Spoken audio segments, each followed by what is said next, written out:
반갑습니다. 오늘은 다른 때보다 유난히 더 반갑습니다. 제가 지난주에 계속 중국에 가 있어가지고 우리 신도님들이 보고 싶어서 밤에 잠을 못 잤습니다. 목도 메이고 이렇게 보니까 너무너무 반갑습니다. 네, 감사합니다.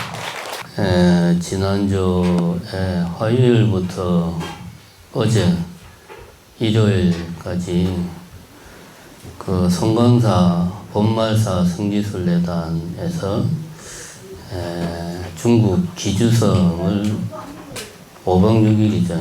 갔다 왔습니다.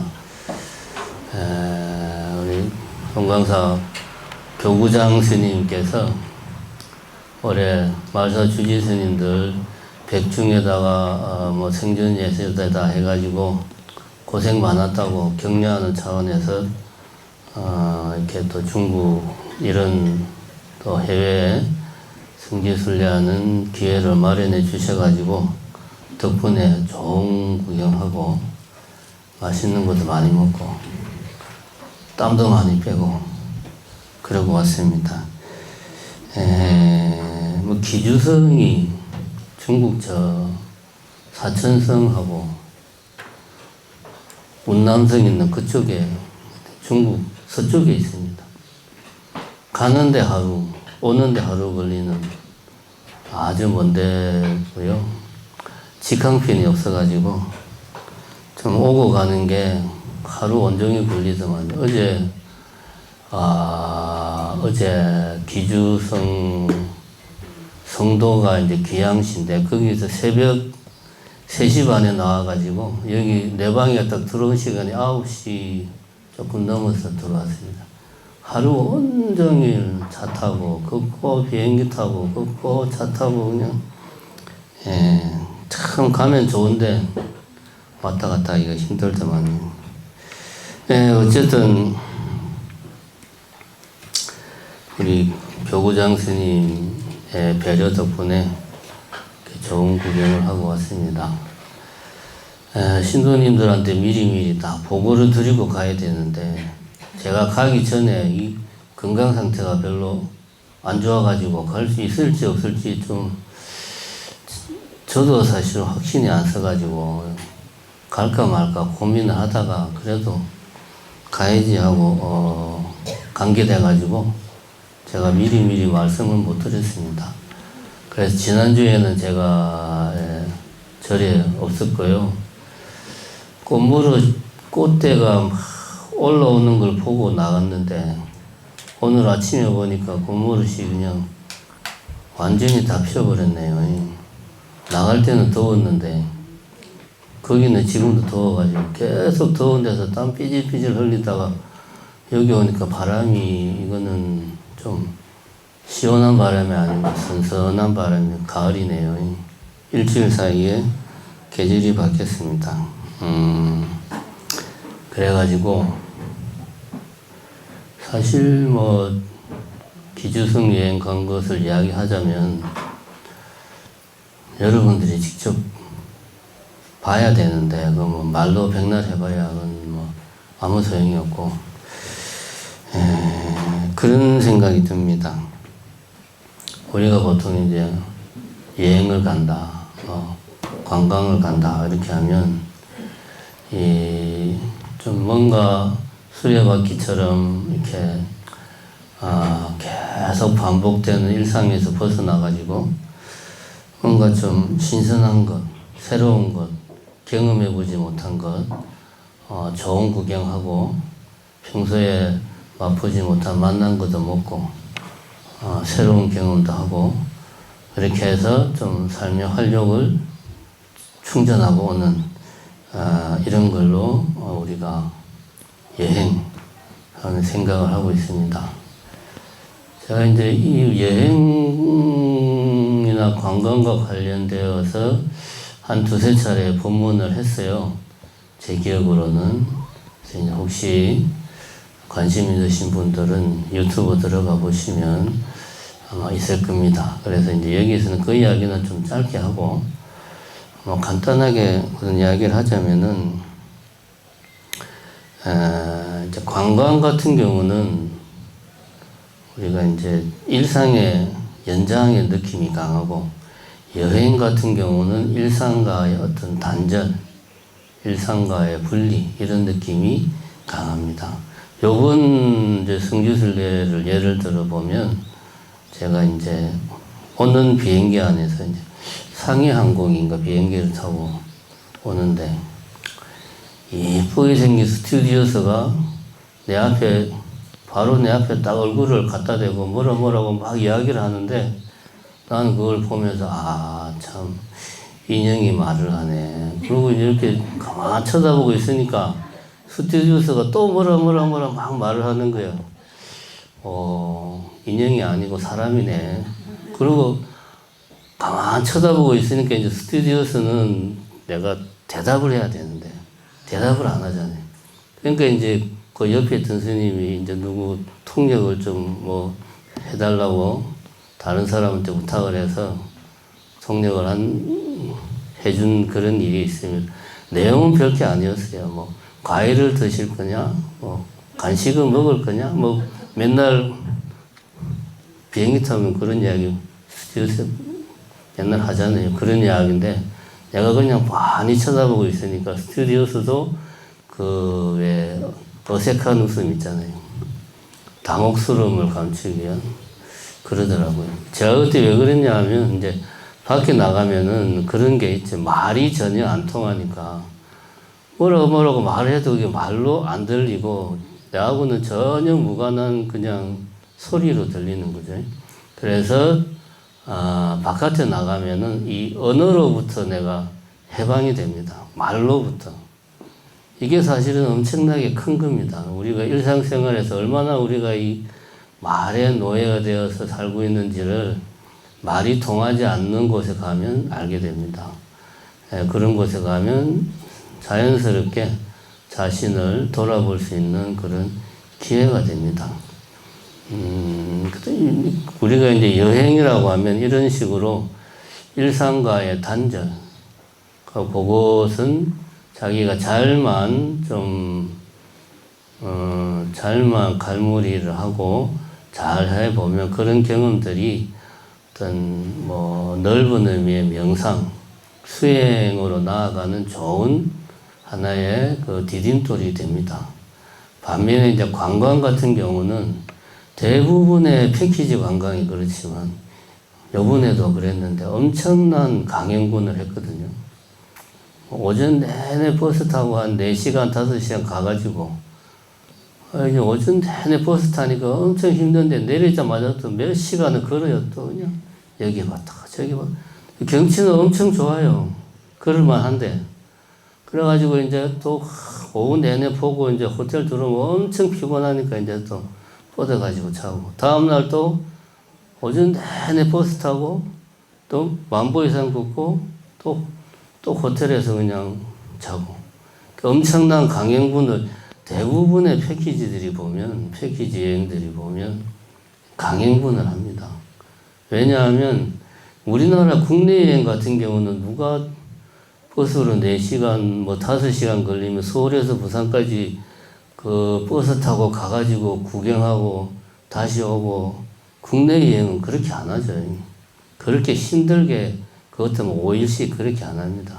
근데 이제 이번에 안 보면 언제 내가 또 오겠냐. 근데 이런 마인드가 있으니까 왔을 때 힘들지만 흔히 하는 말로 뽕을 뽑고 가자. 이런 느낌으로 이제 힘들어도 볼 거 다 보고 할 거 다 해보고 이제 와야 되겠다 라고 생각하니까, 관광은 나가면은 강행군으로 가는 거예요. 강행군. 관광은 사실은 뭐 일상으로부터 단절 그런 게 없습니다. 가이드가 다 설명해주고, 뭐 통역 필요하면 다 해주고, 그러니까 나는 그냥 잘 보고 잘 먹고 그러다가 오면 되는 거죠. 여기 이제 여행과 관광의 차이입니다. 요번에도 그런 걸 이제 많이 느꼈고요.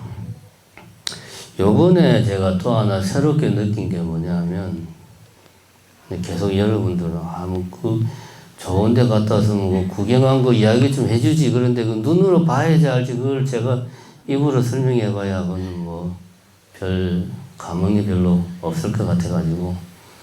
다만 참고로 말씀드리자면 가끔 보면 야 저기 되게 멋있네 하는 그런 데였습니다. 낯선 곳이 아니고 워낙 유명한 데인데 우리가 잘 갈 일이 없는 그런 거. 보면 알아요. 아 저기 저 어디서 많이 보던 데인데 다 그런 데더라고 보니까. 하여튼 그런 데를 갔다 왔습니다. 엄청 우리 송광사 교구장 스님께서 몇 년 만에 이런 자리를 또 만드셔가지고 갔다 왔습니다. 뭐 어쨌든 요번에 제가 또 하나 느낀 거는 이제 아무래도 좀 강행군을 하다 보니까 같은 호텔에서 하루 이상을 잡은 적이 없어요.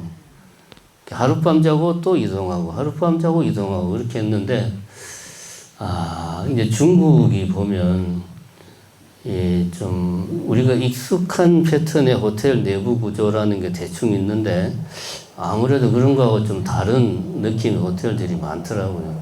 마지막 날인가 이제 그 시내 우리나라로 치면 이제 서울 같은 데서 이제 자고 들어왔는데 이제 마지막 날 잔 호텔이 보니까 좀 일반적인 호텔 내부 구조에 가깝더라고. 그때 이제 딱 들어가서 보니까 이게 좀 호텔 같네 하면서 좀 마음이 좀 편안한 느낌이 드는 거예요. 근데 가만히 생각을 해보니까 호텔 매일매일 그 호텔 방도 바뀌고 우리가 이제 구경한 장소도 바뀌고 매일 이동을 했으니까 매일매일 변화되는 삶이었죠. 굳이 말하자면 매일매일 변화되는 삶 속에서 심지어 잠자는 호텔 방마저도 매일매일 내부 구조가 다른 거예요. 뭐 하나 똑같은 게 하나도 없는 거예요. 그런 와중에 나도 모르게 내 마음속에서는 뭔가 좀 안정된 것, 익숙한 것을 찾고 있었다 이거지. 그게 이제 마지막 날 호텔의 그 구조가 좀 흔히 보던 그런 구조, 내부 구조가 방 구조가 되어 있으니까 거기에서 나도 모르게 좀 조금 과장하자면 왠지 집에 온 것 같은 그런 느낌이 들었어요. 이게 사람들이 이 변화하는 삶을 계속 살다 보면 자기도 모르게 그 안에서는 뭔가 좀 안정된 삶, 변화하지 않는 삶을 갈구를 하더라 하는 것을 이번에 또 새삼스럽게 느꼈습니다. 보통 우리가 이제 일상적으로는 일상생활이 보면 항상 그날이 그날이고 똑같은 생활을 하니까 우리는 뭔가 좀 이런 수레바퀴 같은 삶에서 좀 벗어나가지고 좀 변화를 갈구하는 게 평소에 우리 마음이에요. 왜냐하면 평소의 일상적인 삶은 변화가 없고 반복되고 안정된 삶이에요. 그러니까 내 마음속에서는 변화를 갈망을 하는 거예요. 그래서 뭐 어떻게 좀 어디 좋은데 여행이라도 가서 좋은 거 보고 뭐 그런 거 하고 싶다 이런 생각이 막 드는데 정작 여행을 나가면은 그 낯선 곳에서 하루하루 생활이 끊임없이 반복되는 패턴이 없는 변화되는 그런 어떤 여행지에서의 그런 시간들을 보내다 보면 나도 모르게 안정된 삶을 갈구를 하는 거예요. 이게 사람 마음이구나. 이런 생각이 들었습니다. 사람 마음이라는 것은 지금 이 순간에 만족을 못해. 이게 사람 마음이다 하는 것을 이번에 제가 느꼈습니다. 지금 이 순간에 만족하지 못한다. 불만족이죠. 불만족. 불만족에서 욕망이 나오고 그게 바로 가래입니다. 가래. 가래. 가래가 뭐냐? 우리가 사성제에서 이야기하는 이 고통, 번뇌를 일으키는 근본 원인이 가래다 라고 부처님이 사성제를 이야기하시면서 첫 번째 고성제, 두 번째 집성제, 세 번째 멸성제, 네 번째 도성제를 이야기하실 때 두 번째 집성제, 고성제, 우리 이 중생들은 삶 자체가 괴로움이야. 중생들은 삶 자체가 번뇌야. 왜? 집성제. 중생들은 지금 현재에 만족하지 못하니까 거기에서 가래가 생기고 그 가래에서 괴로움과 번뇌가 생겨나는 거야. 라고 부처님이 이야기하신 겁니다. 우리가 불교를 접하고 불교 공부를 하면서 번뇌, 괴로움, 고통 이런 이야기를 많이 합니다. 근데 이제 그런 것들이 말 그대로 괴로운 거, 육신이 괴롭거나 정신이 괴롭거나 기쁘거나 슬프거나 우울하거나 불안하거나 이런 것들만 생각하는데 제가 이번에 느낀 것은 그런 것들보다 지금 현재에 만족하지 못하는 모든 것이 그 자체가 우리로 하여금 괴로움을 만들어낸다. 그러한 불만족이 가래를 일으키고 그러한 가래가 모든 번뇌와 괴로움을 만들어낸다. 그러니까 부처님께서는 중생들은 삶 자체가 고다. 삶 자체가 괴로움이다. 이렇게 이야기를 하신 겁니다. 왜냐하면 우리는 중생들은 지금 이 순간에 만족하지를 못해요. 이렇게 말하면 아닌데 나는 지금 이대로가 좋아. 나는 나이도 이제 먹을 만큼 먹었고 아쉬운 것도 없고 자식들도 잘 키웠고 몸도 건강하고 부러운 게 없어요. 내가 오직 원하는 게 하나 있다면 죽을 때 아프지 않게 죽는 것. 그거 하나의 다 유일한 소원입니다. 이렇게 말할 수가 있어요. 그럼 이런 경우에는 자기 삶에 완전히 만족하느냐? 그건 또 아니죠. 엄밀하게 따지고 보면 지금 삶에 만족한다기보다 이거를 확장을 해가지고 어쨌든 죽을 때도 아프지 않게 그렇게 갔으면 좋겠다. 요것도 100% 만족하는 건 아니죠. 그러면 또 다르게 생각을 해보자. 나는 우리 집에 남편 잘 만나서 돈도 많고 자식들도 효도하고 부러운 게 하나도 없어요. 그러면은 사람들이 이런 현재에 대한 불만족을 다른 쪽으로 풀어요. 명품을 산다거나 틈만 나면 어디 해외여행 좋은데 막 간다거나. 왜? 돈이 많으니까. 우리같이 돈이 별로 없는 사람들은 벼르고 벼러가지고 1년에 한 번 갈까 말까 한데요. 돈 많은 사람들은 시도 때도 없이 나가고 비싼 명품 사고 그렇게 하면서 뭔가 모르게 자기 속에 좀 만족스럽지 못한 뭔가를 채우는 거예요. 왜 그렇게 하냐? 우리 중생들은 보면 지금 현재에 만족하지를 못해요. 왜 만족하지 못하냐? 그래야지만이 그 속에서 우리가 살아가는 힘이 생깁니다. 내가 지금 사는 게 나는 100% 만족해. 배도 전혀 안 고파. 누가 때려도 아프지도 않아. 화도 안 나. 모든 게 다 만족스러워. 그러면 그 사람은 어떻게 되겠습니까? 배가 고파도 밥도 안 먹고 누가 그냥 죽을 만큼 패도 때리는 대로 가만히 있고 그러면 그 사람은 오래 못 살아요. 죽어야지 그러면. 우리 중생들은 지금 현재에 만족스럽지 못한 속에서 이걸 만족스럽지 못한 현실을 조금이라도 개선하고자 노력하는 속에서 더 나은 삶을 갈구하고 그렇게 막 노력하는 게 우리 중생들의 삶이에요. 그게 우리 삶입니다. 그러니까 지금 이 순간에 만족하지 못한다. 이게 나쁜 게 아니에요. 우리 삶의 동력이에요. 문제는 그러한 마음을 내가 다스릴 수 있느냐. 내 통제 하에서 그런 것들이 작동을 하느냐. 이게 문제지. 내가 통제하지 못할 선으로 넘어가 버리면 그것이 가래가 되고 탐욕이 되는 거고, 내가 그러한 것들을 다스릴 수 있으면 내 삶의 힘이 되고 내 삶의 원동력이 되는 겁니다. 우리가 살아가는 삶에 목표가 없다. 그러면은 살아가는 낙이 없어요. 사람이 살아가는 낙이 없으면 살아갈 이유를 찾지 못해. 그러면 사람이 매사가 재미가 없고 사는 게 우울하고 만사가 귀찮아. 그래서 우리 중생들은 삶의 원동력을 반드시 가지고 살아야 됩니다. 그런데 이것을 우리가 다스리지 못하면 인생이 고달파지고 괴로워지는 겁니다. 왜? 그것이 가래가 되고 탐욕이 되고 나아가서 우리로 하여금 번뇌를 만들어내니까.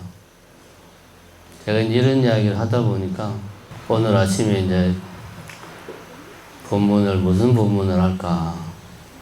사실은 어젯밤 9시 넘어서 들어와가지고 본문을 뭘 해야 되냐. 아무리 생각해도 준비할 시간도 없고 이런저런 생각을 하다가 오늘 이야기하는 이런 이야기를 하고 있는데 문득 옛날 생각이 났어요.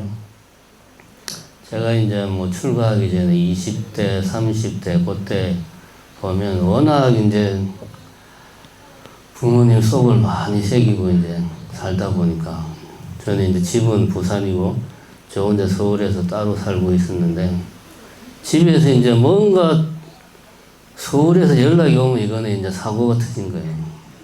그러니까 집에서는 연락 안 오는 게 좋은 거예요. 어쩌다 연락이 오면 이제 불안한 거지, 집에서는. 근데 이제 내가 좀 20대 후반, 30대 초반 돼가지고 정신 차리고 이제 좀 나름 안정된 생활을 하니까 제 모친께서 이제는 너 왜 연락 안 하냐. 보채는 거예요. 그러니까 그전에는 연락을 안 해도 아무 문제가 없었어요. 그 상태에 만족하고 사셨는데, 이제 좀, 내가 이제 좀 자리를 잡았다고는 보기 힘들지만, 어쨌든 막 예전처럼 그렇게 막 도망 다니고 이런 생활은 안 하니까 욕심이 생긴 거예요. 너 왜 연락 안 하냐. 남들은 다 연락도 하고 살더만. 너는 손가락이 뼈냐? 왜 연락을 안 하냐? 막 그러더라고요. 그러니까 저는 이제 지연제가 많으니까 또 내 딴에는 또 연락을 부지런히 한다고 해도 그걸 채우지를 못해. 왜 이제 연락을 또 가끔씩 하면 그 다음에 또 뭐라 그러냐 하면 추석이 되면 명절이 되면 때가 되면 집에 빠딱빠딱 내려와야 되는데 언제 내려오냐? 왜 추석이 다 돼가는데 안 내려오냐. 또 집에 안 온다고 그냥. 그전에는 그런 말 자체를 안 했거든요. 집에 가면 안 되니까, 그전에는. 근데 이제는 이제 전화도 가끔씩 하니까 욕심이 생긴 거예요. 노인네가. 너 왜 집에 안 오냐.